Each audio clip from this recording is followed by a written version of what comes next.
survey and considerations for further development in Germany. Edish, the floor is yours.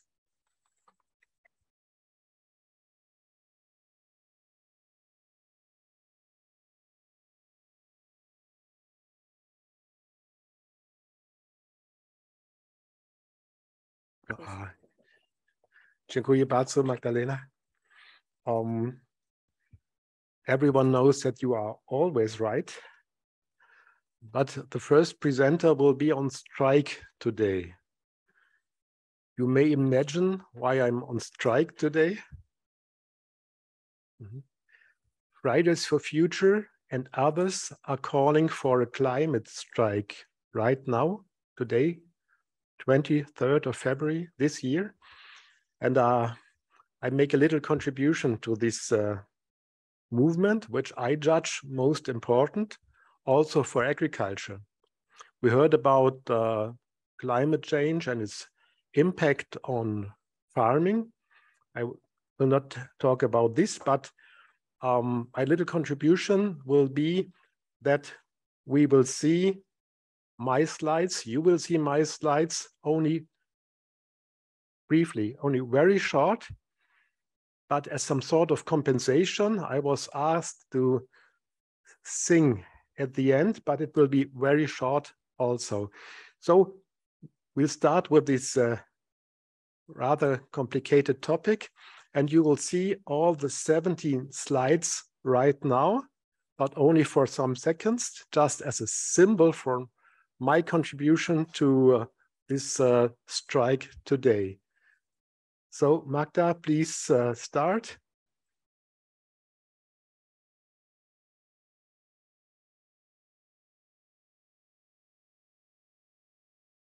So it's almost over now. No.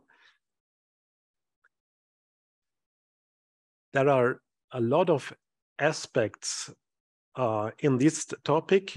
This topic, we'll come to the first slide. We'll come to the first slide again, just to have in mind the topic. And the topic is a rather complicated one, though well-being in the context of health and occupational safety in agriculture, a terminological, empirical review and consideration for further development in Germany. Well-being. How to find out the relevance of well-being for German agriculture. So I had the idea to look up whether I can find the relevance of well-being in German agricultural newspaper, weekly papers, or in general in German media, agrar media which are consumed by farmers. And in Germany, we have, and even in other countries, Agrar Europe. You might know Agrar Europe. It's like Agence France Presse for the farmers, Deutsche Presseagentur for farmers. And I tried to find whether there is well-being mentioned in these media. And I gave the search terms well-being or well-being. And you might imagine or not imagine how many quotations, how many hits I found. And I searched from the year 93 till 22. So 10 years, within 10 years, how many hits did I find in this Agrar Europe? And they appear every day. They compile it once a week and they appear every day with news from the agricultural world in Germany and worldwide. And how many hits did I find, Bernd? I guess 10. You're quite close. It's almost zero. Almost zero. So well-being doesn't exist in German agricultural media. It doesn't exist. Of course, in Germany, most people speak German. And you might know the the German equivalent for well-being. Most of you speak German, more or less perfect. So it's Wohlbefinden or Wohlfühlen or Wohlsein. Not quite modern words. And even if you take these Wohlbefinden, Wohlfühlen, Wohl something, you won't find a lot. If you combine it with another word important in agriculture, if you combine it with animal, you find a lot of more hits. So what do you think? How many hits per year, each and every year since the last 10 years, you could find if you look for animal welfare in German, Tierwohl? Not less than 0, it's not possible. But how many per year? How many hits per year? Tierwohl, animal welfare, in the same media. Much more is exact. It's right. Approximately 400 per year. So animal welfare, 400 per year. Well-being, Wohlfühlen, Zufriedenheit, things like that, in the same media dedicated to farmers. None at all. What the relevance of this information? So it's not it doesn't exist as a topic in Germany. So small island Germany, everyone is speaking about well-being. Vision Zero, health, safety, well-being, it exists only entre nous. So it's some sort of bubble, and the real farmers, they don't talk about well-being. Seems like this. Seems this is right for Germany, or at least for German agricultural media. But isn't there a problem? Yet there is a problem. Of course, there's a real problem concerning farmers. They don't feel well all the time. It's not like this that they we have enough well-being. We don't need to talk about well-being because we all feel well. There is a real problem, but the problem in Germany, in German media, is not linked to the term of well-being. It's linked to other words. So it's linked to mental health. It's linked to stress or distress. It's linked to not being in good condition. It's linked to burnout, for example. The burdens are too high for a lot of farmers. They give up. In France, you might know, I'm sure you know, that we have a higher rate of suicides. We don't know about suicide rates in Germany, but in France, I know it's 22% higher than the average. So there is not only, there are not only mental problems, there are severe mental problems. And in France, I think you also don't use the term well-being, c'est le bien-être ou le mal-être. So you have different words in different countries, and there's a lack of word finding in Germany. So we have a lot of words in German. So for those who try to learn German, it's too many words, a lot of words, but there's no word to express really what we mean when we talk about well-being for farmers. Though farmers, they are far away from accepting this term well-being for themselves, because in Germany, well-being is close to either welfare, independent farmers don't like welfare, or the other term is wellness. And wellness, that is linked to leisure time. And farmers are, from their mental disposition, they are far away from spending a lot of free time, leisure time, something like this. They are strong workers, and they see themselves as strong and hard workers. So how to cope with the problem? And my organization, SVLFG in Germany, like KRUS in Poland, like MSA in France, like MELA in Finland, SVB, SVS in Austria. Of course, they try to cope with the problem, and they make a lot of offers, more and more offers, online offers. And from different points of view, from different perceptions, they try to cope with the situation. And in Germany, we talk about helping people to stay or to come into balance, to lead a balanced life, whatever it means, and to cope with the stress situations. That means there are, for example, stress seminars which help people to reduce stress, to cope with situations. So there is a well-being issue, but it's not linked to the word well-being. How to solve the problem and how to make some terminological progress. I thought about other words which maybe are closer to an easier understanding. One could be social health. So you know about individual health, you know about physical health, you know about mental health, but I'm sure not everybody is an expert in social health. So that farmers don't feel well, it's not only a mental health problem or a physical health problem, it's also a problem of social health. So farmers are part of the society, an important part of society, and there's some sort of interaction, of course, between society and farmers. If this works well, if there is a good understanding, if there is a contrat social, which really works, a social contract which really works, it works in social security, I know, but it doesn't work for the whole society.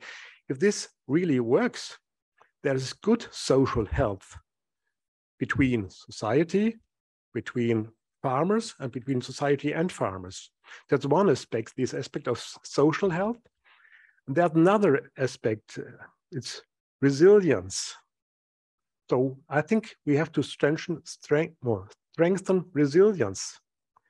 We want to see, and farmers want to see themselves like resilient farmers. We have to have resilient farming and resilient farmers. They have to be strong and stronger again to cope with the more and more difficult situation. It's not only about climate change, it's also about war in Europe. And we don't know how it will end. There will be more maybe difficult situations in the future. That's quite clear for the climate change. Climate change won't disappear tomorrow. So the hurdles and the challenges will be even bigger in the future. And to cope with this situation, we have to have resilient farmers. And social security organizations have to help farmers to be more resilient. And another term is robustness. It's close to resilient, but you have to be robust. You always have to be robust as a farmer. So we have to be strong to withstand all the problems around you. That's economic problems, but also problems within your family. Farmers didn't talk about family problems in the past, but now they start to talk about it. We in Germany, we have a crisis hotline. My organization has a crisis hotline. And there are more and more people calling this number and talking to colleagues and specialists on this crisis hotline. And they ask, oh, what's your problem? Economic problems? What do you think are the most mentioned problems which farmers tell when they call the German crisis hotline? It's about alcohol. It's about the government complaining about the green government or complaining about another government, or it's complaining about the neighbor or the European Commission, or what are the real mental health problems, well-being problems of farmers in Germany? And? I'm not a farmer, I'm just guessing. I think they're concerned about the animals.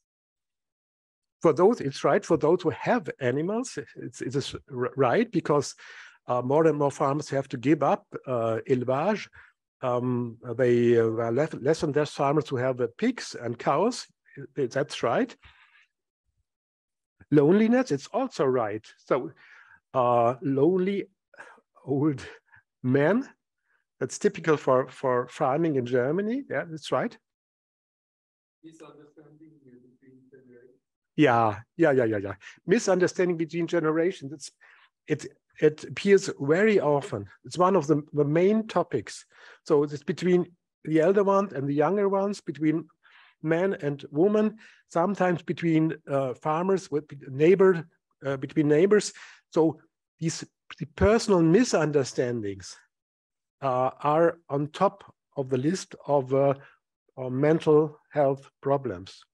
So you could name them private problems, but they are really challenging the families and farming. And if you are not in a good condition, a mental condition, you can imagine what will happen to your farm, what will happen to the animals. So it starts with your overloading, with your burnout, and what will be the consequences for your farm, for your animals. And there are cruel examples in Germany with dozens and dozens of dead animals because the farmer, often at my age, they don't cope with the situation. So I'm in time, still in time. Yeah. The topic is so important that we lost the time pressure. No. So to sum it up, to sum it up, well-being is a most important topic, but terminologically, it's a problematic word for German farmers. So even if you translate it into a German, Wohlbefinden, Wohlsein, something like this, it's not acceptable for farmers. They are far away from this wording. So taking this word of balance, taking robustness, taking resilience, taking social health would be closer to farmers' everyday language. They would accept it, and politicians would also accept it. It would more fit to their political programs. So it's my proposition. And as I said at the beginning, there will be a very, very short song. It's not my song, it's from the Kelly family. And this song is dedicated to all the women here in the room, especially to some.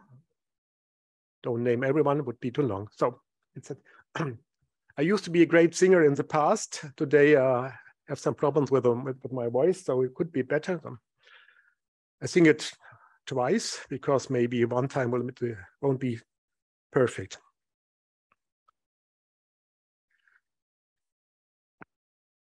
Sometimes I wish I were an angel. Sometimes I wish I were you. Sometimes I wish I were an angel. Sometime I wish I were you. Little mistake. Times, not time. Thanks for your attention.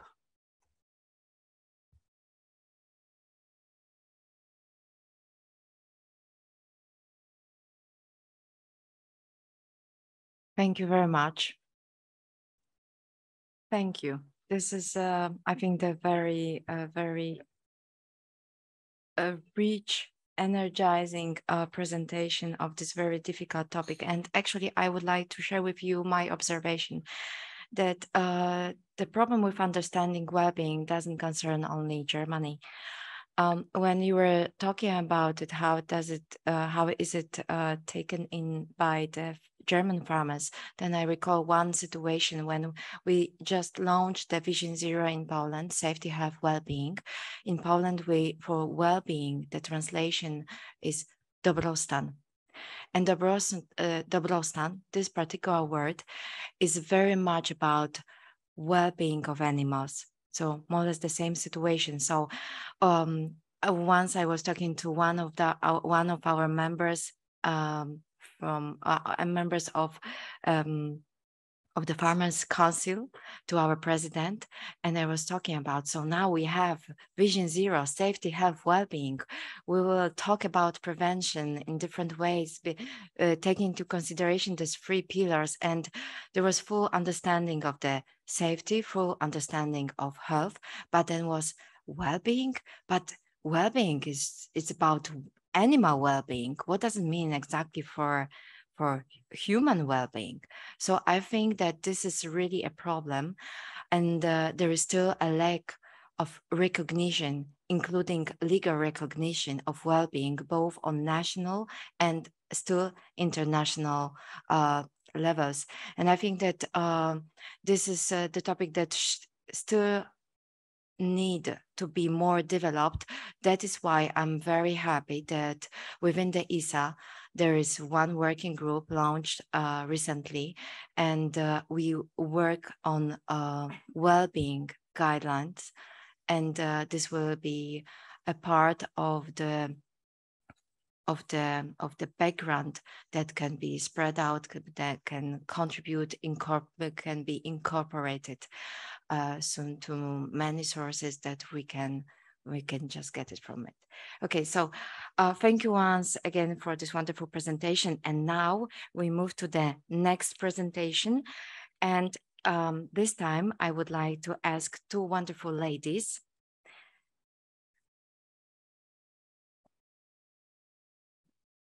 Yes, please take the podium.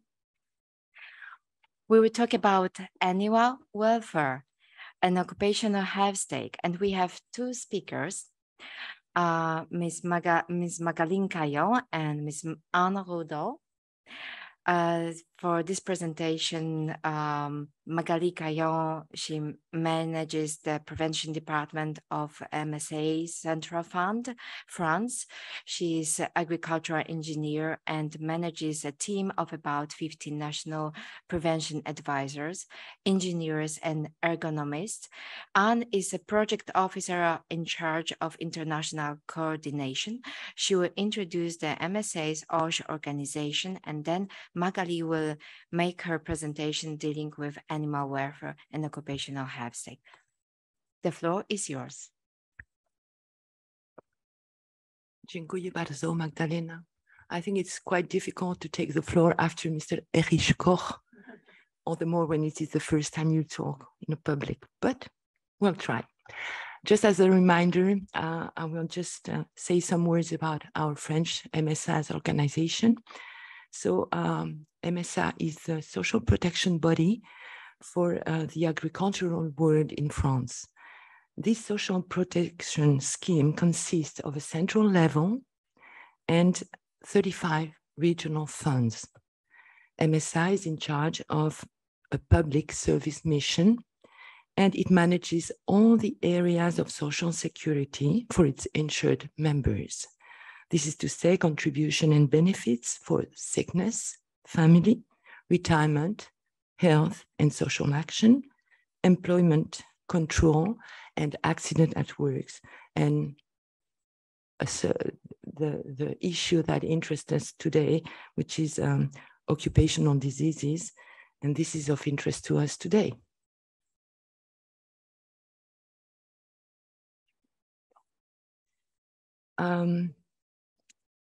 Who does MSA cover for accidents at work? There are two populations. The first one are the agricultural employees, which represent 1.2 million of workers, which is to say 700,000 full-time equivalents.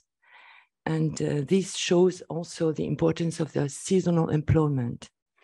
And it also concerns 183,000 enterprises.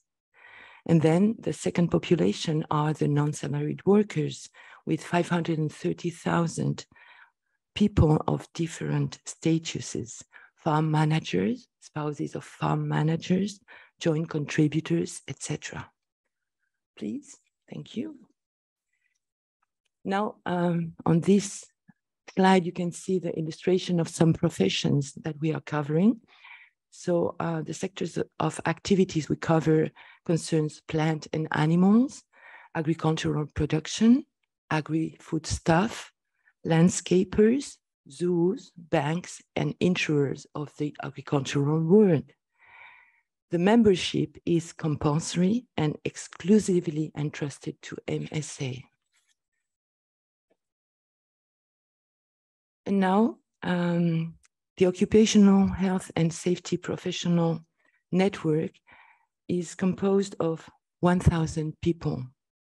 At the head of the network, there is a 35-strong occupational health and safety department, which includes doctors, prevention advisors, ergonomists, engineers, etc. Then in each of the 35 MSF funds, there is a nurse department with occupational physicians, prevention advisors,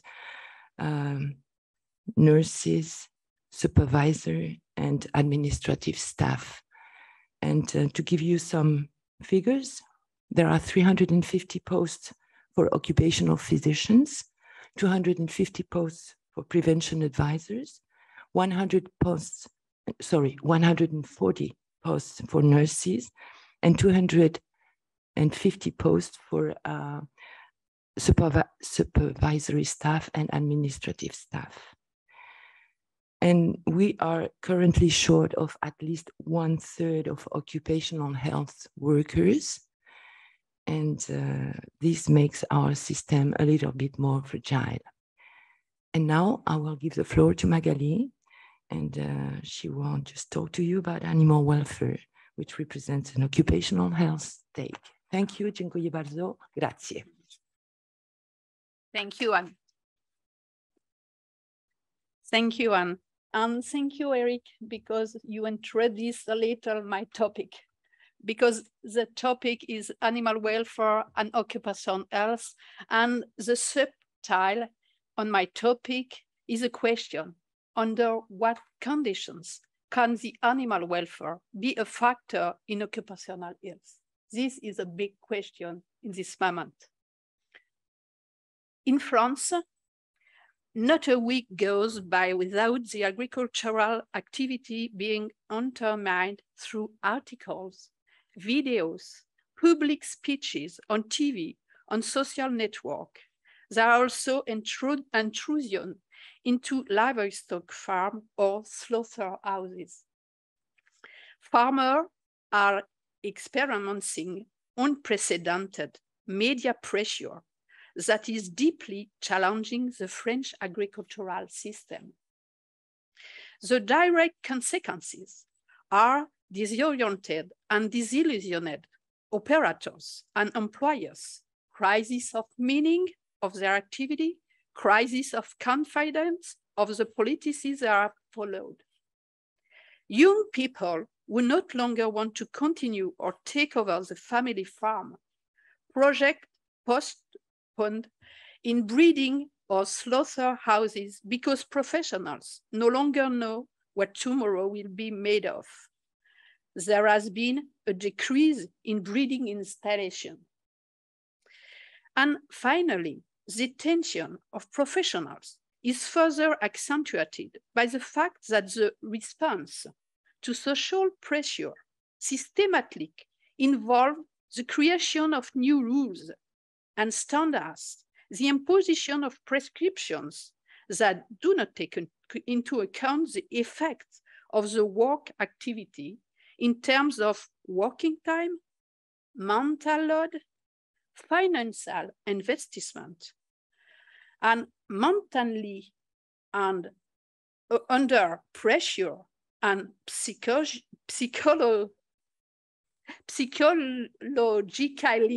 in pressure, professionals often pay this tension through their own health. Alors, why is MSA interested by the animal welfare issue? The human and animal relationship when working with animals is at the heart of the professional, and it's a decisive factor in the health of professionals. You understand that MSA, of course, is not an expert in animal, but societal questioning on animal treatment, increasing regulatory requirements, heterogeneous injunctions, economy, production, hygiene, traceability, ethic, health preservation, relationship with others as consequences on MSA ensured, such as mental load, meaning of work, workload, recognizing of the profession ills, physical and psychological ills. The next one is the position of the MSA. What MSA propose is to step in through work activity. So this slide explains that there is two work dimensions. There is prescripted work and real work. Prescripted work organizes the expectation of the organization, of the trader, of the consumer, etc. This work is necessary and essential to organize and, in your case, to make things evolve, goes through prescription, procedure, devices that organize the way people are supposed to meet the requirement.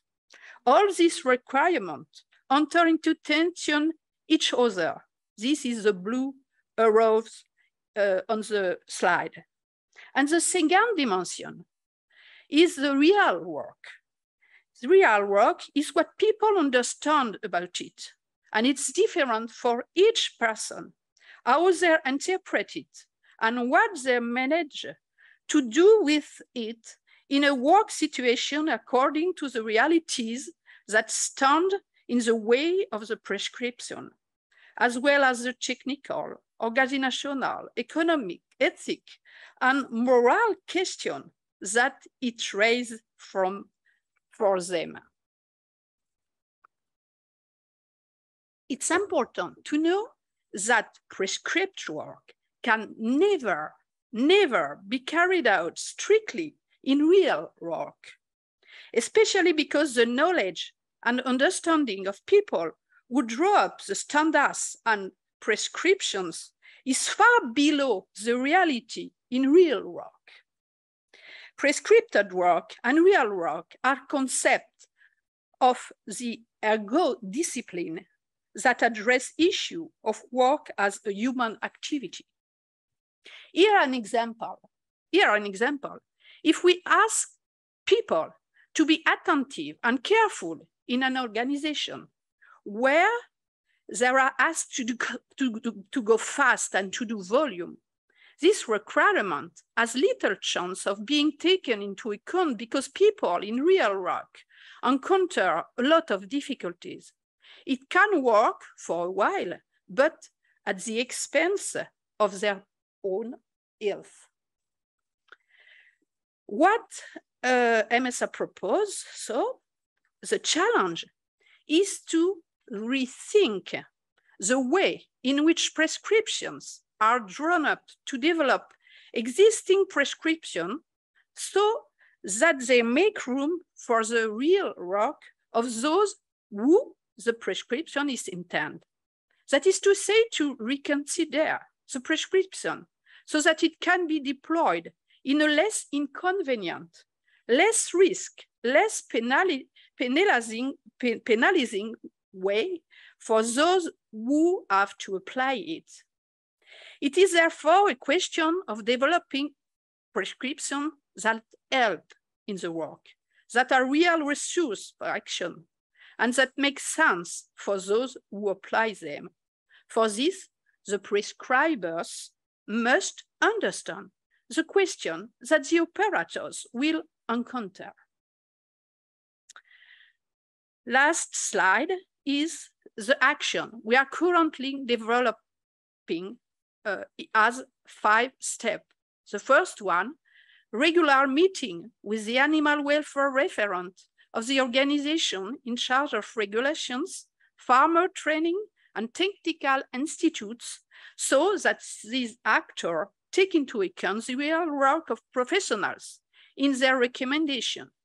We have a lot of ergonomic study to discuss with these referents. The second one, in France, there has been an obligation for pig and poultry farmers to receive animal welfare training since January 2022. This training is mainly regulatory and does not take into account the reality of the difficulties faced by professionals, MSA needs to work on the training programs to integrate the reality of the work of professionals. The first step, we would like to set up meetings to discuss the reality of the professional view, well, the profession, with a view of recognizing the know-how and skill and self-conscience on these professions. 4, we are working with our communications department to create elements of language that would enable us to communicate our position externally. And athletes, and finally, our network is mobilized to support agroecological transition, which all the economic dimension, local valorization of production, animal welfare, and etc., while preserving the health of professionals. Thank you very much for your attention. Thank you very much, Magali. You touched a really very important topic. I don't know if you have such experience, but I have a personal experience related to this topic.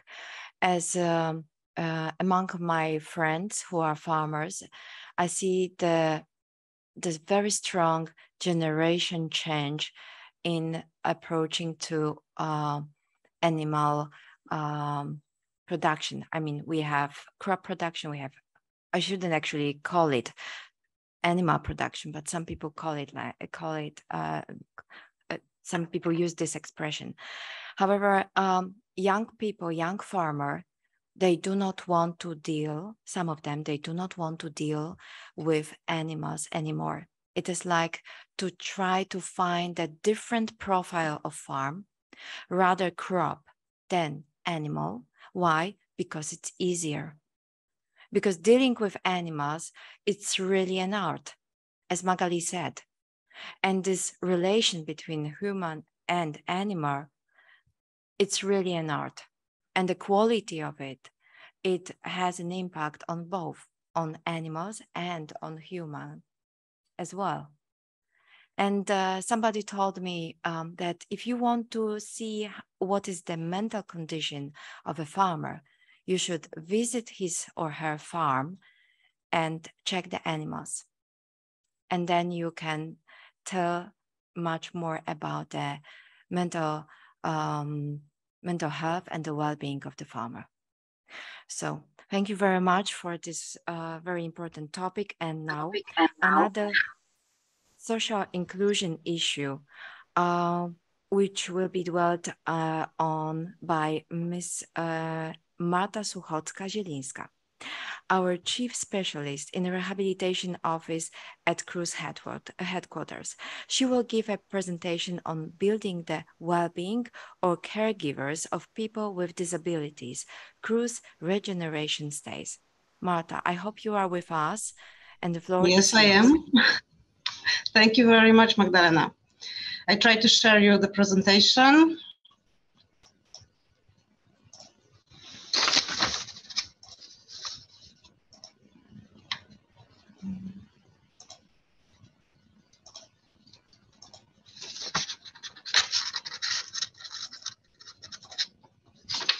I hope you see this. Yes, everything perfect. Thank you very much. Good morning, everyone. I hope you are having a good time in Rome and you can hear me well. Thank you very much for the opportunity to share with you my presentation. Sorry, yes? sorry to disturb you, but if you could just change to presentation mode when you are. Okay, I'm so sorry. Thank you. Thank you. I hope you have a good time in Rome and you can hear me well. Thank you for the opportunity to share with you my presentation. As Magda said, I'm the chief specialist in rehabilitation office, KRUS headquarters. And the topic of my speech is building the well-being of caregivers of people with disabilities, KRUS regeneration stays. The Agricultural Social Insurance Fund has been providing therapeutic rehabilitation for 30 years. Rehabilitation takes place at 6 KRUS farmers rehabilitation centers across Poland. In Rolniczego, Szklarska Poręba, Świnoujście, Jedlec, Iwonicz-Zdrój, and Kołobrzeg. Therapeutic rehabilitation in the Agricultural Social Insurance Fund, KRUS, is aimed to aid people at risk of total inability to work on a farm, as well as to those who have lost a disability but are expected to regain it as a result of treatment and rehabilitation. The fund directs therapeutic rehabilitation people with musculoskeletal and cardiovascular diseases. In addition, a special therapeutic program called Back School has been conducted at KRUS Farmers Rehabilitation Center in Jedlec since 2016. In 2021, a new rehabilitation profile for post-COVID-19 patients was introduced, what Robert Jana was talking about yesterday. More than 371,000 people have benefited from rehabilitation by 2021.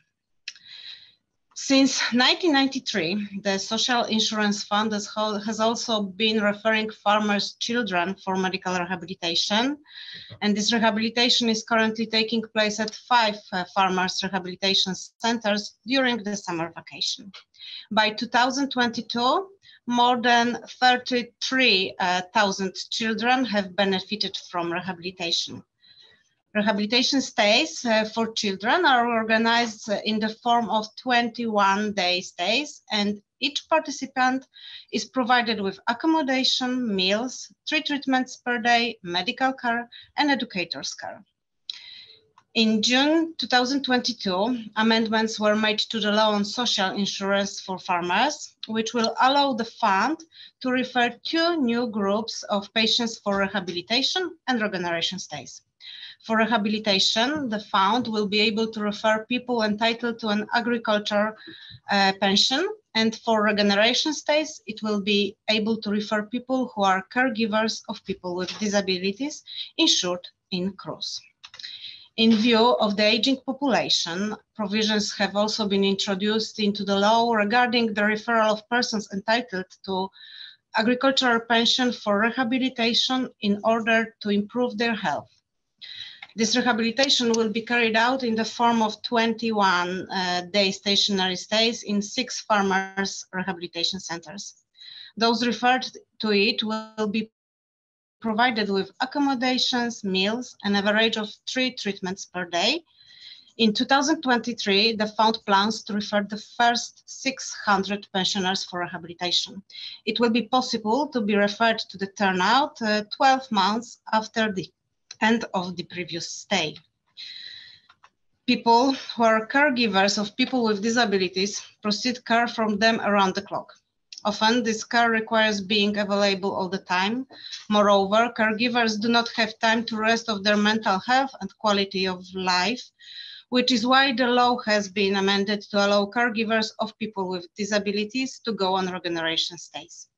Regeneration stays will be carried out in the form of 7-day stationary stays. Approximately 9,000 people are eligible for this form of stays at the fund, and the fund plans to refer 600 people to them in the first year, starting in January 2023, depending on the interest. Those referred to the regeneration stays will be provided with accommodations, meals, and an average of 4 treatments per day. It will be possible to be referred to the turnout 12 months after the end of the previous stay. We hope that the regeneration stay will allow caregivers of people with disabilities to regain their strength to continue caring of them. Thank you very much for your attention.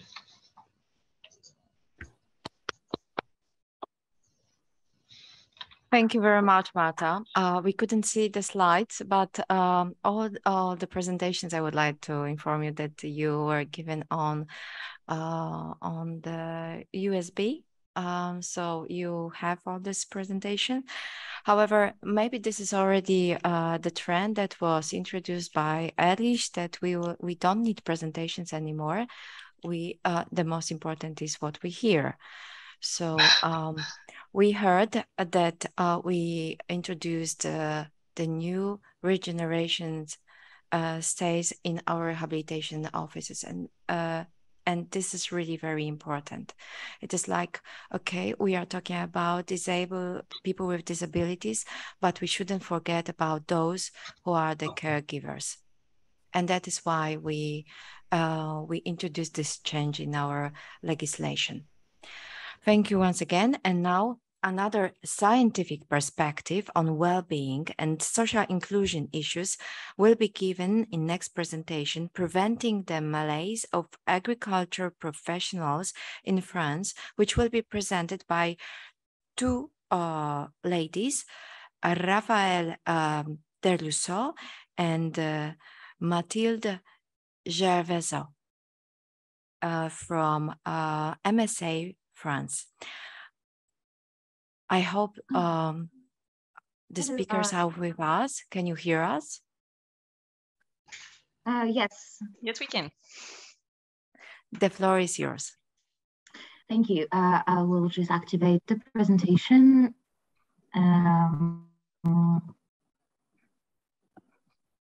Here you go. Can you see it? The people who are... Yes, we can see it. Wonderful. So our presentation will be on preventing the malaise or the distress of agricultural professionals in France. Mathilde and I work for the Mutualité Sociale Agricole, which has been presented to you by Magali, who was talking about animal welfare. There is a problem with the speaker. I don't know. Can you hear me? Yes, now it's better. Sorry. So yes, as I said, Mathilde and I work for the Mutualité Sociale Agricole, which is the same social security regime that was presented to you by Magali, who was the previous to last speaker on animal welfare. So the reason why the MSA is very active in the field of preventing the distress of agricultural workers and the agricultural population is because we have seen that there is a higher likelihood of suicide in the agricultural population. Actually, between 1968 and 1999, male farmers were 1.5 times more likely than the general population to commit suicide, and that number was 1.9, so very close to twice as likely for female farmers. In 2015, the agricultural population accounted for 2 suicides a day. And the distress that can be experienced by the agricultural population is linked to many factors. As we know, distress does not only take one shape or form, but the factors that concern the agricultural population can be economic factors because they have low revenues, there is a high chance of debt, very changing assistance from the state or from the EU. There are also personal factors such as the question of transmission of the farms to your children or to other people, exhaustion due to very long hours and the inability to take rest or to go on holidays, and also societal factors such as a feeling of lack of recognition, a feeling of being misunderstood, also changes to the agricultural model of production, and as the social security regime that is meant for the agricultural population, the MSA has long been very active in distress and suicide prevention for the agricultural world. So in order to prevent distress, there are 2 things we would like to talk to you about. The first one is the MSA program for suicide and distress prevention, and the second one is the interministerial plan in which the MSA is a very strong actor. So the interministerial plan focuses on agricultural holders or farmers and agricultural employees, but only in the production sector. It aims to detect, prevent, and support farmers and agricultural production employees. And this plan brings together more than 40 actors at the local or at the national level. So this can be chambers of agriculture, banks, orders of medical professionals, doctors, veterinarians, but also associations active in the field of agriculture. And the MSA has a very important role in that plan, but we'll come back to that later. The MSA program for agricultural distress and suicide prevention focuses not only on the farmers and the production employees, but also on the general agricultural working population, and also on people who are not the working population, but who are at risk, such as youth, students, retired people, and unemployed people. What the MSA program does is, just as the plan, to detect, prevent, and support the population, but in this case, the whole agricultural population. And it promotes actions and processes that are targeting populations that are out of the scope of the interministerial plan, as mentioned, the entirety of the working population, but also the part of the population that is not working and that needs to be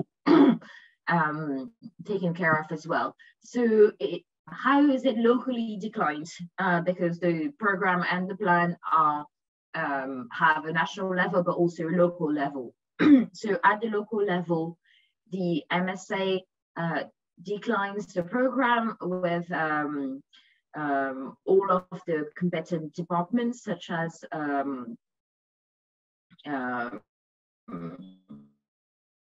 social work, health and working conditions, collecting and litigation, doctors, and the front office. We also have multidisciplinary units that aim to coordinate and promote transversal work between the MSA departments. And outside of this, you have the department level plan representation. So in every department, you have a plenary steering committee and a technical steering committee with 4 actors, including the MSA, but also a mental health and medical access advisor, an academic advisor, and the department. So we would like, before we go in depth about the actions that we put in place to prevent distress and suicide for the agricultural population, we would like to present a brief timeline of the actions of the MSA in distress prevention. Since 2011, the MSA has had a leading role in suicide prevention and was awarded a very important place in the first National Agricultural Suicide Prevention Plan in 2011, and in 2015 in the second Suicide Prevention Plan. Since 2012, the MSA has started to organize multidisciplinary prevention units that were shown to you in the previous slide that promote trans-department work within the MSA. This is very important because every situation of distress is complex in its own way and you cannot put in place a solution that is only focused on one department of the MSA.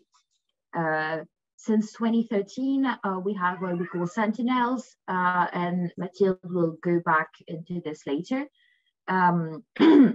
Ever since 2014, we have a telephone platform that links our callers to trained medical professionals, psychologists that can listen to them. Since 2016, we have put in place a financial coverage of replacement and holidays for farmers and agricultural employees who need to take a break. And we have also put in place tenders to support local projects in distress and suicide prevention. And in that way, we can finance those projects and encourage innovation. Since 2020, we have worked on organizing all of our actions in distress prevention around a program that is managed nationally by the department Mathilde and I work for. And since 2021, the MSA has had a very central role in the interministerial plan for prevention of suicide and distress in the agricultural population. And that is the plan that I mentioned in the previous slides. I will then give the floor to Mathilde, who will talk about our actions in distress and suicide prevention. Thank you, Mathilde. Thanks, Raphael. So my name is Mathilde Jarizo, and I'm an operational manager, project manager, working on the MSA program. I will present you 4 areas of intervention, and then I will focus on 4 of our most emblematic actions because I cannot present everything that we do. It would be a bit too long. Because distress is a complex issue, as Raphael said, we have to be global and intervene not just when the person is in a suicidal crisis, but way before.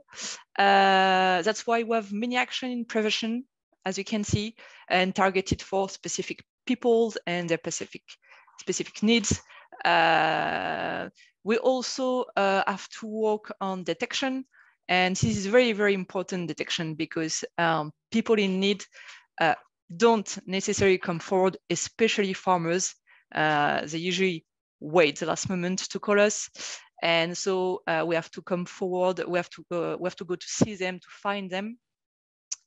So we have especially one main action to detect them.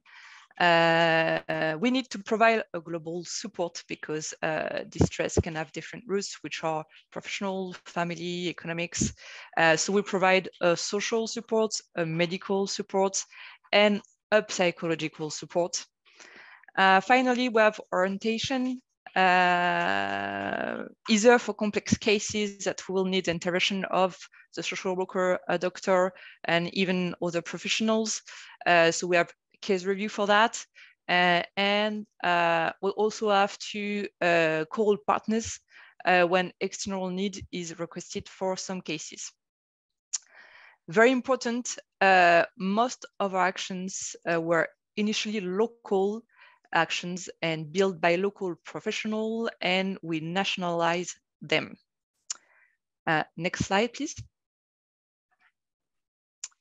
So in prevention, we decide to focus on an action called ISSA, which is a farmer talking group, where we want them through debates to realize the link between their work and their health, and orientated them, if possible, to a specialized training to act on it. We do work a lot in those debates on prevention of social risk factors, which they have the tendency to ignore.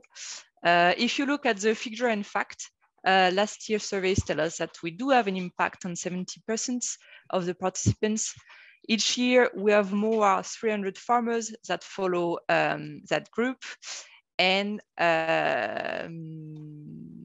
also, which is very interesting, if you look at the numbers, it's half of them say that they will better organize that workload, but very important, their free times, because farmers have the tendency to not take free times. Next slide, please.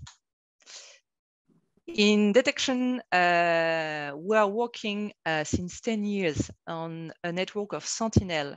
Sentinel are volunteers, people with a specialized training, who their role is to detect people in distress.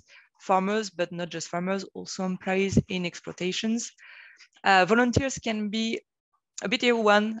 Most of them are MSA employees, but also can be other farmers. They can be veterinarian, for instance, that visit exploitation, but they can also be the postman or the baker in some very isolated areas. Our goal next year is to train 5,000 active sentinels in France, and we're recognized as an expert on this matter by the interministerial plan. Next slide, please. In support, we have a big action, which is a respite support actions for people in burnout or very close to burnout, where we can provide, if needed, a net for temporary replacement on the exploitation. We do a social evaluation for each of them, and we can provide, depending of the needs, psychological supports, career change supports, especially for salaries, and also family holidays assistance for reconnections with the family. Almost 3,000 people have benefited from it last year, and it has been recognized by the government that gave us additional funds to develop even more of that action. And next slide. To conclude, I will present quickly Agri-Écoute, which is a helpline that you can access 24 hours a day, 7 days a week, specifically for the agricultural population. We specifically train clinical psychologists for that population. You can chat, you can call, you can video call, you can be called back if you want. Obviously, everything is confidential.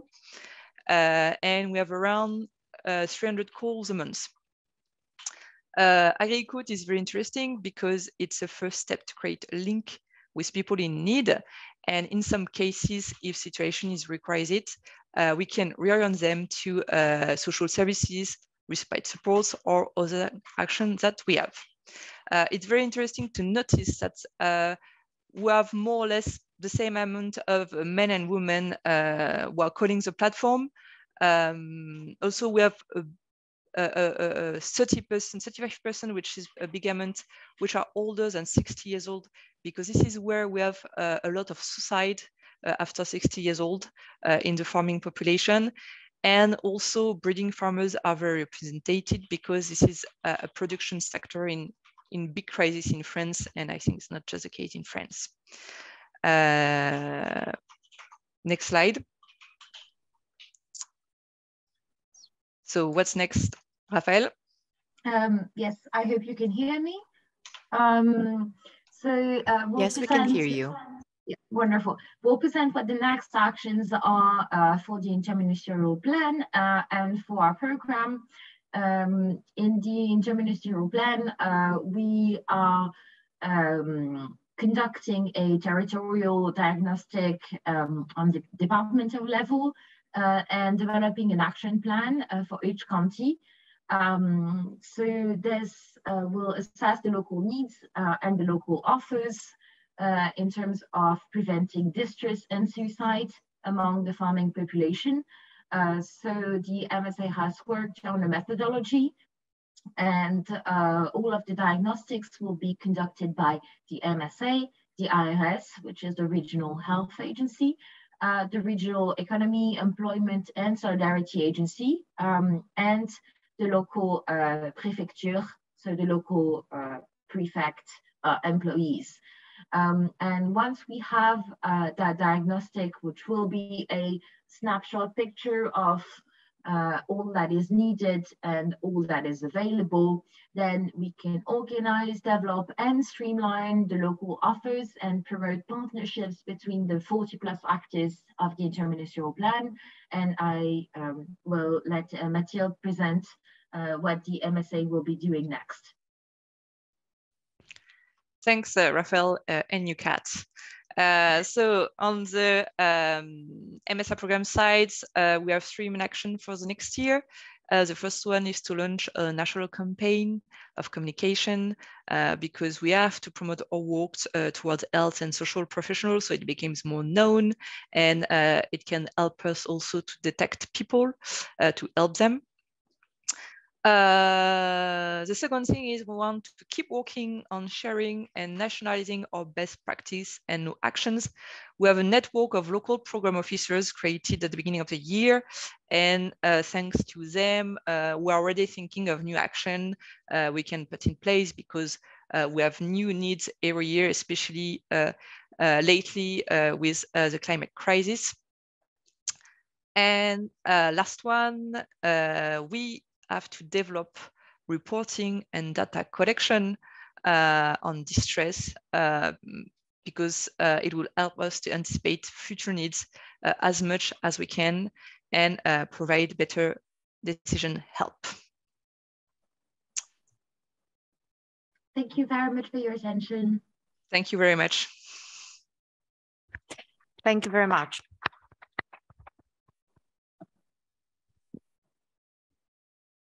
Wow, it was really amazing. It's really amazing. And our French colleagues always surprise me because you have such a comprehensive approach, and at the same time is very much tailor made. So these are tailor made actions.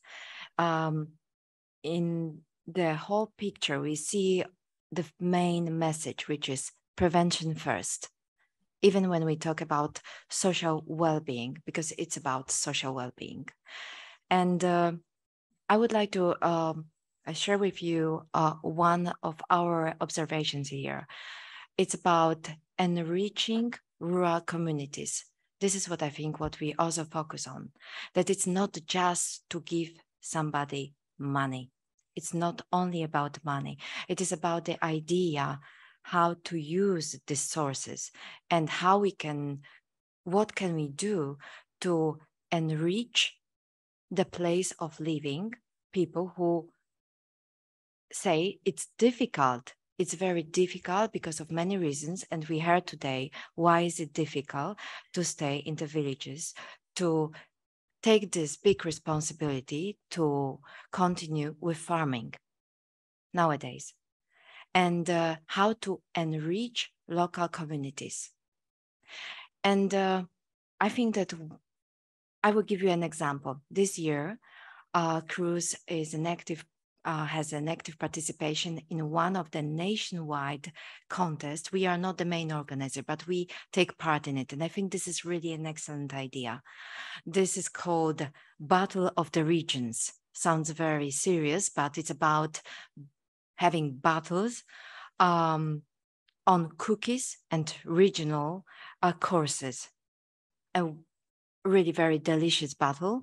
And we had I think more than 250 regional meetings, and our rural housewife clubs are involved, Koła Gospodyń Wiejskich. We have one representative of Koła Gospodyń Wiejskich in the person of our colleague Justyna Rupnieska, so who is with us today. And I think this is one of the ideas. Of course, this is how to put people together. We shouldn't forget about face-to-face contact. I am in favor of digitalization, but I think we cannot just forget about face-to-face contact. And this is one of the way I think we can enrich local communities. Our regional directors, who are the members of the jury, they said that there is one side effect of this battle. You know which one? They struggle to put on weight. Okay, so we have very difficult topics today and difficult aspects of well-being. I'm very happy that well-being as one of the pillars of Vision Zero is the green color, because green color, it means hope. And I would like now to continue with we will include a series of presentations of today's well-being panel with panel presentations on Ukraine perspective. This will include 3 topics, and let me start with the topic related to risk management in agriculture during wars and armed conflicts. And this topic will be presented by Mr. Sergei Yeros from Kernel Holding, Ukraine. Sergei, since 2014, worked in the largest agricultural holding, Kernel Holding. He's responsible for safety policy development, transition to risk-oriented management, cross audits between assets, and investigation of internal incidents. Sergei, I hope you are with us. Hello. Yes, we can hear you. The floor is yours. Okay. This is my presentation.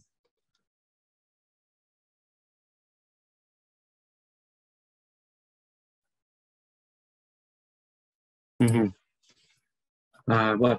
am congratulate all participants and organizers of the conference. Today, I have the honor present the leader of the Ukrainian agrarian business.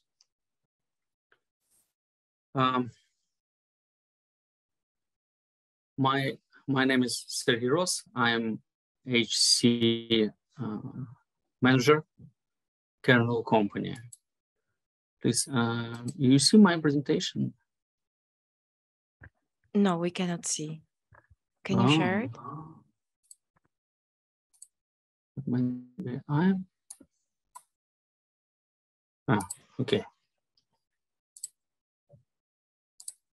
Okay. But now? Yes, now we can see it. Okay. If you just could use the presentation mode of PowerPoint presentation, that would be great. Yeah.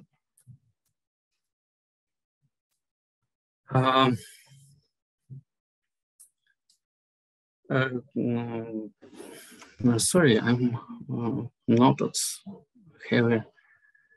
Production cycle of cultivation, processing, and shipment through the black there. The company sells product to 124 countries of the world.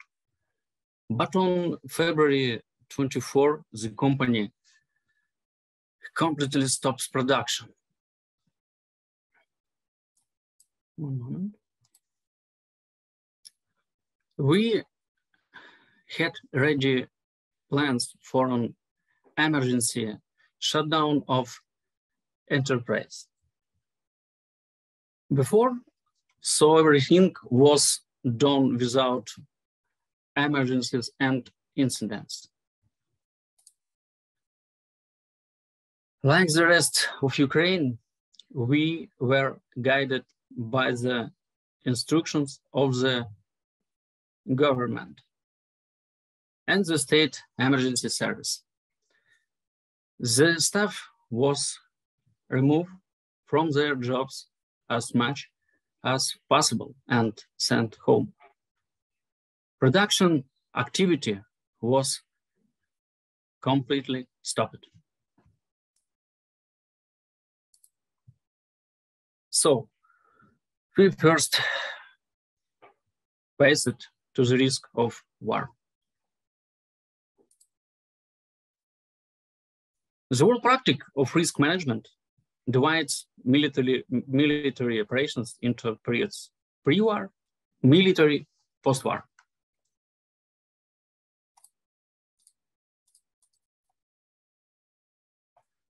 We assessed possibility of war, but as unlikely. We checked the condition of the bomb shelters, checked the work communications. We focused on staff training. If one knows how to act, we must show leadership. Time for active hostilities. We see once the object after the occupation. This is a new challenge for all Ukrainians. Business must develop strategies. We have no right to lose people at work, never. But today, especially. We are beginning to consider the following dangers. They remain after the war, not only in production, all around.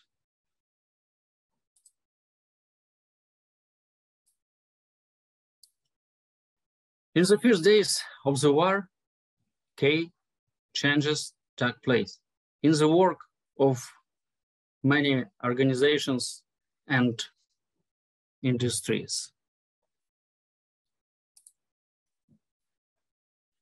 They remain after the war, not only in production. Hazard identification and risk management goes beyond business.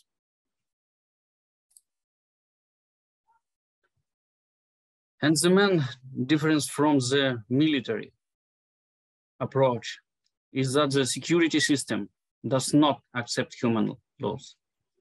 And the main goal of the system is to preserve the life and health of all employees. We wanted to implement certain steps to manage critical risk.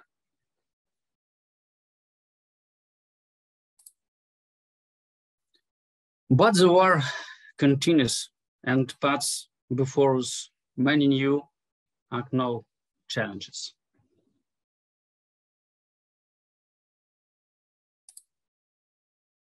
Okay, thank you all for attention and take care.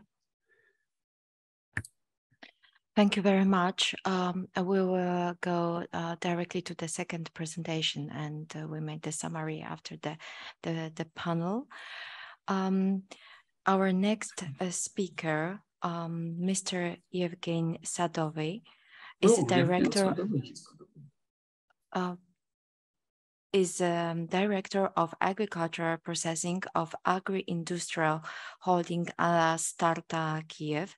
He has 25-year experience in asset development, construction, and management in all major areas of agriculture and infrastructure. And Mr. Sadovy will talk about activities of the Starta Kiev company in wartime conditions. I hope you are with us. Hello, but Evgen can join now. He will join sometime later, okay? Later. Okay, so let's move to our third speaker in this panel, is Olga Bogdanova, who is the Vision Zero trainer. We know Olga as Vision Zero trainer, but she's also the co-founder and chairperson of the board of the European Society of Occupational Safety and Health. And Olga will share with us the topic of cooperation of safety professionals in the crisis situations. Olga, the floor is yours. Thank you very much, dear colleagues, dear friends. Can you hear me well? I will demonstrate my screen, but before I start, can I share my applause to all organizers, to telecommunication team, because I was hearing the presentations during 2 days, and I would say that presence effect was really achieved. I really feel myself as I'm here with you and looking how Ben Treichel jungle. And so I went for coffee with you. So this hybrid conference is worked really, really well. So thank you for this opportunity. And thank you again for the opportunity to make the Ukrainian session as our experience in how to work in such difficult conditions, I hope will be useful for everyone. I really cannot wish to everyone to have such situation and such difficulties. But as safety professionals, I think we all should be ready from professional perspective to the worst situation. And that's why let me share what we have learned from our first and hopefully last half year of war. I share my slides and just tell me, can you see this is the first slide? It's cooperation of safety professionals. Can you see it? Yes, we can see it. Oh, yes, perfect. Thank you. So my topic today is cooperation, but it's not a statement. It is more like a question to everyone in this honored audience. What do you think? Is it enough? Do we need it? Can we do more? Or should we do less? Is it useful? So that's something that I do appreciate if you share your understanding of cooperation, because from my experience of this time, it's really valuable. It's all that help us to be strong in difficult situations. Of course, we all are experiencing crisis. We all went and go now through Corona, but when you multiply Corona plus war, that you just saw real pictures of our life, you will see how difficult conditions could be. And no one is secured in his country. That would never happen with him. So first of all, what cooperation is based on? It's shared values, but not only in our mind. We should perform it as organizations, as humans, as professionals. And of course, it creates trust and confidence. And all these things are really good to have before the crisis. Our experience and our lives in Ukraine, let's say, divided into two parts: before the war and now what we have. And as I said, it's difficult to say that we didn't expect it really, is how dramatic could be our circumstances. And that's why, from professional point of view, our first thought was health and safety cannot exist in such circumstances, as you cannot manage all risks that we are facing. But in reality, the second thought was, no, we can and we must manage risks that we have. And what can help in manage such risk in crisis? So first of all, it's social media, of course, and communication nets. Of course, our first fear was that internet disappeared, but not.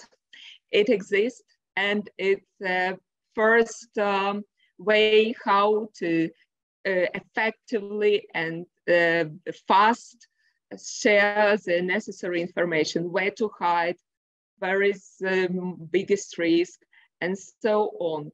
So I lead the Association of Safety Professionals, and we had such social media nets. And if you don't have still, or you not really support them, do it, because in time of crisis, it's very, very good when you share immediately, starting from probably March. Immediately we start sharing, learning, and some hints where people can be hidden in the best way.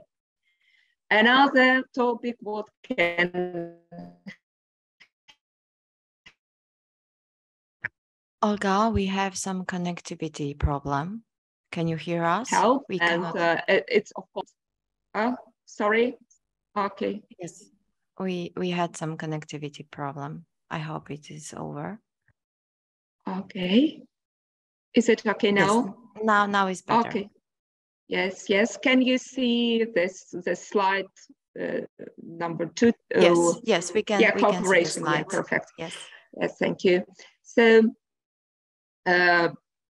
international organizations, they are very helpful, really, as, for example, I do appreciate all helps that we have.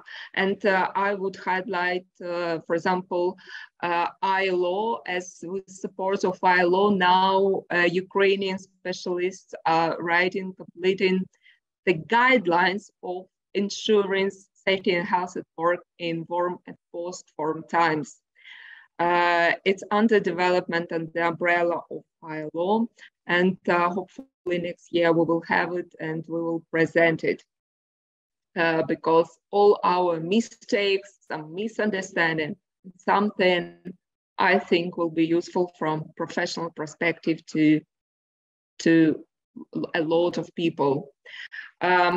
What also works is a European network on safety and health professional organizations. For ENSPO, you know that we are members from this year in this organization. What is good? We are thinking now on a health and safety professional profile, as a lot of people moved from Ukraine to other countries, and we don't know what will be the next. And of course, as professionals, we want to apply our knowledge in other countries as well. But can we do it? Are our professional qualifications equal or not? So that is something that networking of safety association can think about. And that is something that now is also under development. What also good and what works in cooperation is, of course, ISSA section. I would be not here without Magdalena idea, and thank you for it. Also, electricity section, they shared your brilliant presentation on safety precautions in emergency situation for electricity staff. And for example, transportation is a transportation section as well. So prevention for drivers, and everything is right in time for our people who isn't work in Ukraine. And for example, ISSA mining section, and I'm honored to be part of this team. We are developing Vision Zero package for universities, because we do trust that Vision Zero could be and should be a part of university curriculum. And of course, it cannot be done separately by one or another organization. It can be developed only together with international networking and cooperation. What else is useful? It's you don't have time in time of crisis, really. Your time is value, not only time's money, but also time lives. And that's why when you look at something, you need more precise looking. So, for example, I would recommend platform Prevention Forum Plus. Why? Because you can find information that you need immediately with a lot of filters, much better than in just Google, because you have thousands of information, but you need more reliable.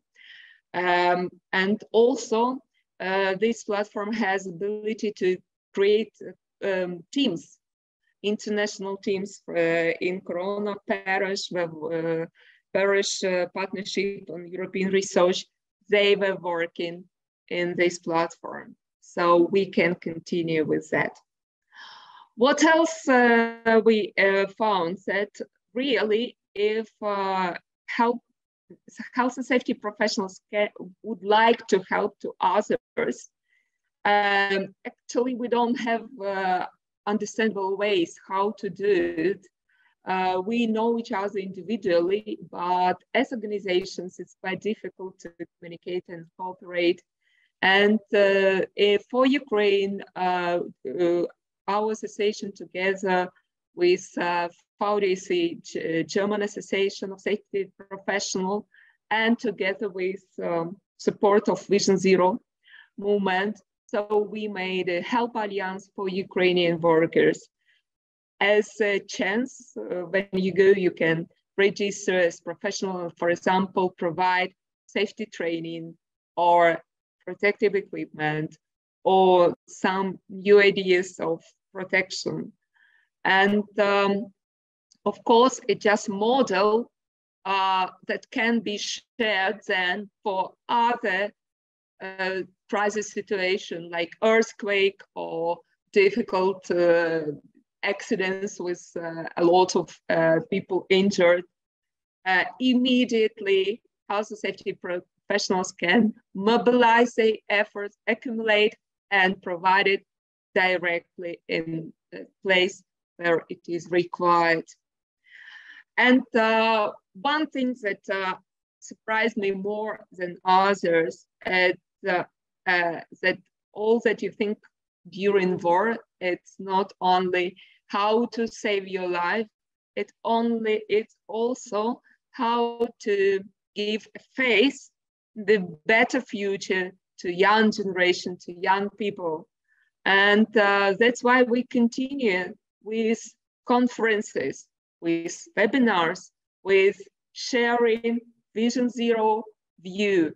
And for example, next Friday in a week, there will be a conference for agricultural university in Ukraine, also in hybrid mode. And it's last call. And if you would like to be part of this OSHA Agro conference, you are very welcome. And probably you saw this slide. And I would say that, you know, it's difficult to imagine, but I would like to thank you and kudos to everyone, to our workers that work in such difficult conditions. And thank you to all countries that help us in such difficult conditions. I'm sure that all together we win, and the safety professional, we still doing our work, protecting people in such difficult situations. Thank you very much. Thanks to you. Thank you, Olga. I wonder if Mr. Evgeny Sadovy is with us. Hello. Yes, I'm here. Oh, wonderful. Okay, great. So just to repeat, Mr. Sadovy is the Director of Agricultural Processing of Agri-Industrial Holding Astarta Kyiv. He has 25-year experience in the asset development, construction and management in all major areas of agriculture and infrastructure. The floor is yours. You will tell about activities of the Astarta Kyiv company in wartime conditions. We cannot see you well. Maybe if you could just be a bit closer to the screen, maybe then we can see you. Is it better now? We see the presentation, but we cannot see your face. I don't know what might be the problem. Okay, well, now we see that. Oh. Yeah, maybe a bit closer then. Okay, is it better now? Background. Just a little better. Well, the presentation is definitely more attractive than myself. Probably that is the reason. I would like to say hello to everyone and thank you for a nice introduction. Yes, I'm operations lead for one of the biggest agricultural companies in Ukraine. And well, we all talk about safety. We come from a general understanding of zero incident culture. We all come from understanding that all incidents are preventable. And it's all kind of a classical understanding on what's going on in an ideal world. But I just wanted to pay your attention to the fact that today Ukraine is one of the hottest spots in the world. And personally, having 27 years of experience in operation, now myself and my colleagues, we are facing quite a challenges of different kinds. For example, yesterday while in office, I had to go in a shelter 3 times because of military situation we have in Ukraine. Yes, our employees during their work operations, they had to follow the instructions. They had to also go to the shelters, which is quite unusual. And most of you, when you look at it, sounds like really, really difficult to understand it. Well, when we consider some incidents happen or accidents, and you review it, you going back to the basic course and you understand that, well, we can do something about it. Ladies and gentlemen, unfortunately, we're in Ukrainian situation when some of the things cannot be done and a lot of innocent people are killed. And basically, they do everything in order to be safe, but unfortunately, they cannot. And that's a very sad word about all of us who unfortunately are involved in this war. Saying all that, I'm coming back to what Astarta is about, what we are doing. Yes, we are presented in 7 regions of Ukraine, and we are one of the biggest farming company operating totally 220,000 hectares of land. We are the biggest producers in Ukraine for the sugar. Out of 22 plants currently operated, we manage 5 of them. We have more than 22,000 heads of cattle. We have 1 processing plant, and regardless terrible situation we have, we are still considering investing and building another one. We proudly run 8 elevators and 1 biogas complex. The company was founded in March 1993 by Mr. Viktor Ivanchev, who is basically the owner of the company. And since 2006, we have a shares on a Warsaw Stock Exchange. Well, basically, that's a nice picture of our operation. And the only thing which I would like to add is that we are #1 in industrial milk in Ukraine, #2 in soybean crusher. And yes, we've been looking very actively on alternative fuel and saving electricity, and biogas facility is one of actually the complexes we are really proud of. Now I'd like to change to what I already started with. What was changing our company? No, we didn't change our approaches, and safety is still our priority because our best assets is our people. But you can see the gentleman, first picture, he is basically doing his job for the silos, and next he's serving in the military. And this gentleman has a name. His name is Alexander Positko. And yes, he's your colleague. He is responsible in our factory for the ecology, labor protection, and safety.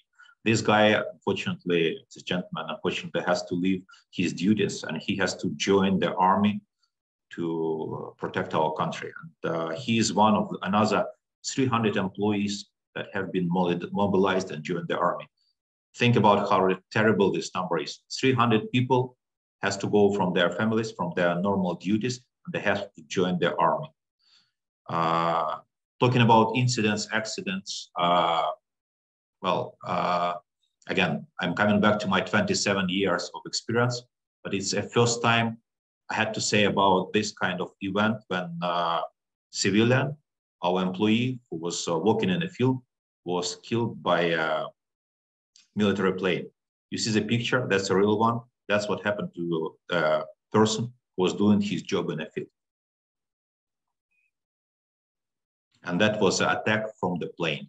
So there is no way you can say that it's a terrible accident and he happened to be in a military action field. Person doing his regular job, he's in a field with his tractor, and he is murdered by a pilot who is just see the tractor basically in the field.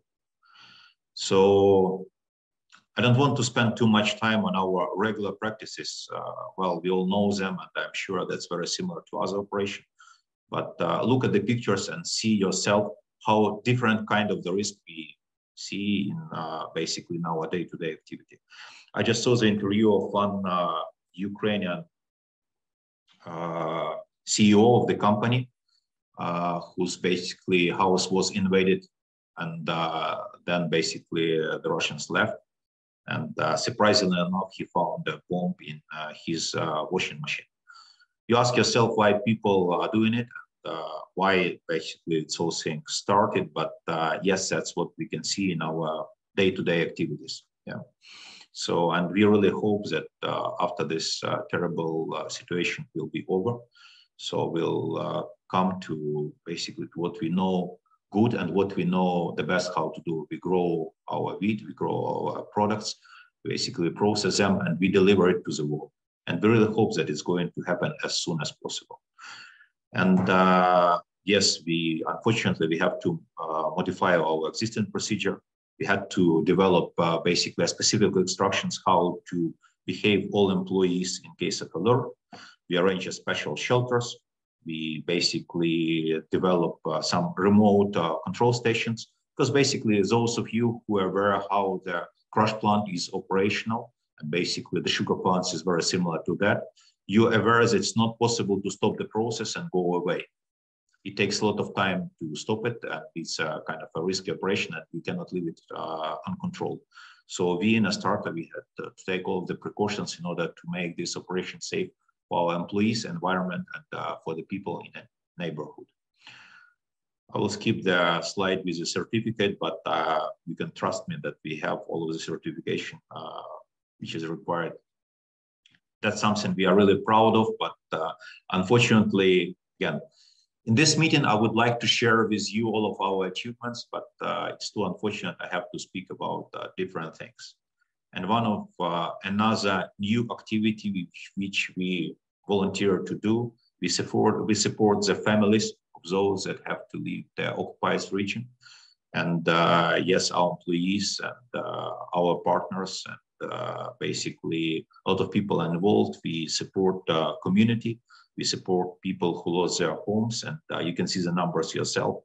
It's more than 700,000 people who were affected by military hostiles. And we support a lot of social medical centers. And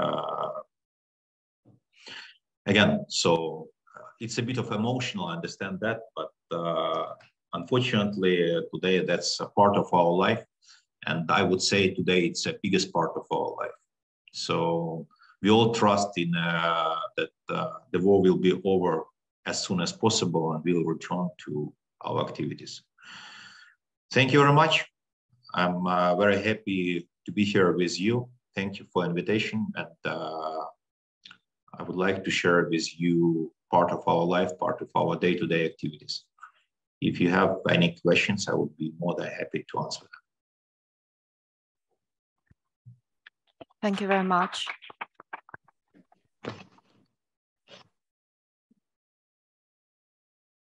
For the first time, I don't know really how to find the right words. First, to secure life, then to secure the workplace, the place of living. I think it's a real challenge to stay aware, organized, be professional as much as we can be in such an unexpected situation, in the crisis conditions, in such a life and work environment. And yeah, I do hope, I will repeat after our speakers, that we hope that this will end as soon as it's possible. And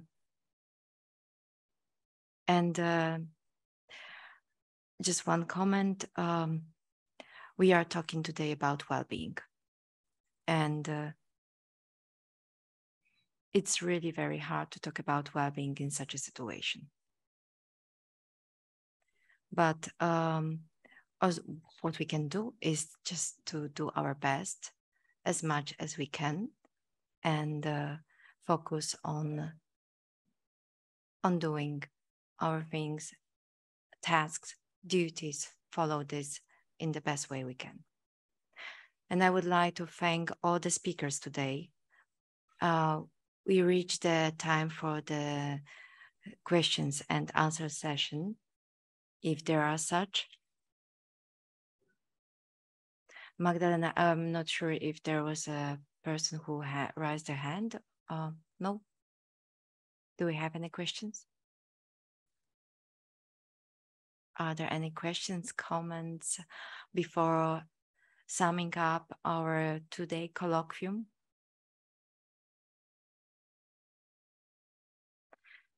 If not, I would like to express my thankful thanks to all the speakers of today's panel, and you have done a great deal of wonderful and impressive work. And now I would like to ask our ISSA section's vice chairperson and CEO of Finnish Farmers Social Insurance Institution, Mrs. Päivi Hutari, who will sum up our colloquium. Päivi, I think it is a challenge. We had such a rich, diverse program, but I know you can do it in an excellent way. Thank you. The floor is yours. Thank you, Magdalena. Dear President Alexander Hatzik, dear speakers, moderators, all dear participants of our colloquium. I have really a difficult task, as Magdalena mentioned, but it's a pleasure for me, an honor to summarize this wonderful colloquium we have enjoyed during these two days. It was our jubileum international colloquium, 40th one, and the topic of it was extremely current and interesting and important. But first of all, I would like to express my warmest thanks, especially to you, Alexandra, our president of our section, and our general secretary, Magdalena. You have done great work for all of us. Thank you also for our experts of IFAD and ISSA. Thank you. Thank you all. A hybrid Congress is always difficult. It's a challenge, but you managed to do it in an excellent way. So the topic of this colloquium is more important than ever. The food security and well-being of all of us is depending on the well-being of our farmers. And our farmers are facing very difficult times right now, of course, and especially in Ukraine, but in a different way also in many other countries in Europe and in our section. I completely agree with the words of Dr. Brouwer in his opening speech when he said that farmers belong to most vulnerable groups in our society. They have been obliged to face several difficult crises during the last years. The war in Europe, the energy crisis, the COVID-19 pandemic, the climate change. All these things have affected, of course, all of us, but in a very, very strong way to our farmers and their everyday life. But through all these crises, they have continued their important work to produce food for all of us. And I think that our task in social security and in prevention sector is to make our best to support their work so that they can feel well-being and safety at work. dear speakers, I'm very, very impressed of the huge expertise and knowledge you have shown in your presentations during these days. We have learned how prevention work is developing in the context of the society development. I mean, development of agricultural circumstances, environmental, technological, economic. There are still existing some traditional risks like tractor lower pesticide problems, but a lot of new risks are rising up, like mental problems, as you mentioned in your presentations. No matter of the type of the risk, I think we can all agree, early prevention is always more worthwhile than compensation of damages afterwards.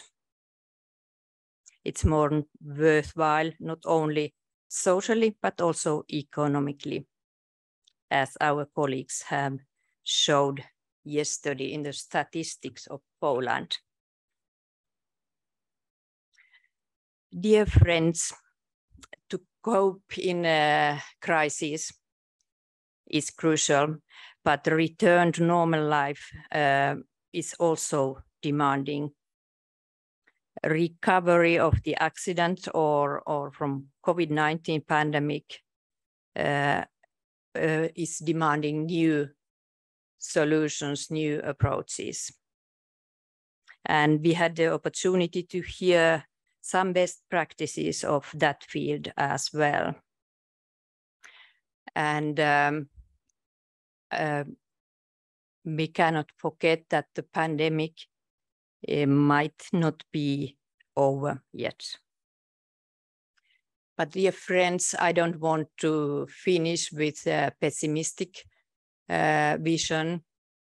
We need hope, like Magdalena said. And our final question was, is there a safe farm without a well-being farmer?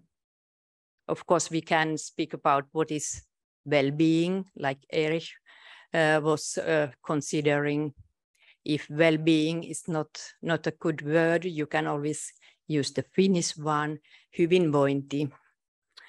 It means the same. But I'm sure we all agree we need well-being motivated farmers working in safe farms, doing the important, I would like to say, crucial work. And our warmest thoughts are with all the rural people, and especially with our dear friends in Ukraine. To conclude, I would like to say that this was one of the most fruitful Congress colloquium I have participated. And I have been in our ISSA section vice presidency for 18 years, so I have some experience. This was really good. But now it's time to say goodbye. Arrivederci, Roma. Goodbye, dear friends. Thank you so much for this colloquium, but also for all the cooperation years during the last 18 years. Oh, thank you so much. Merci beaucoup. Dziękuję bardzo. Thank you.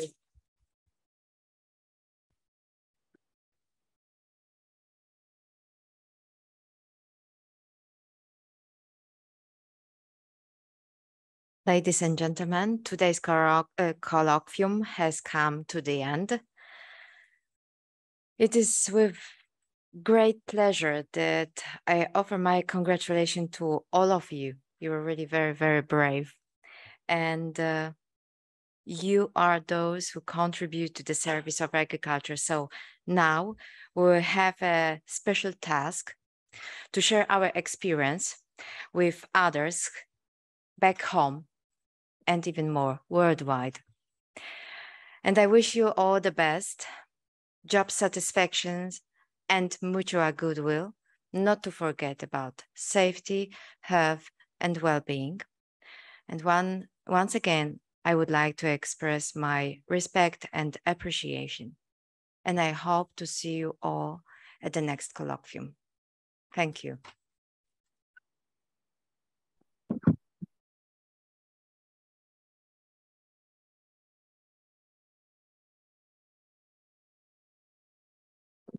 Yes, of course, there is a special kind request that we shouldn't forget about the family photo. We are already a big family, so we have to stay and make our family. And everybody, please try to smile. I know it's difficult, but yes, you can do it.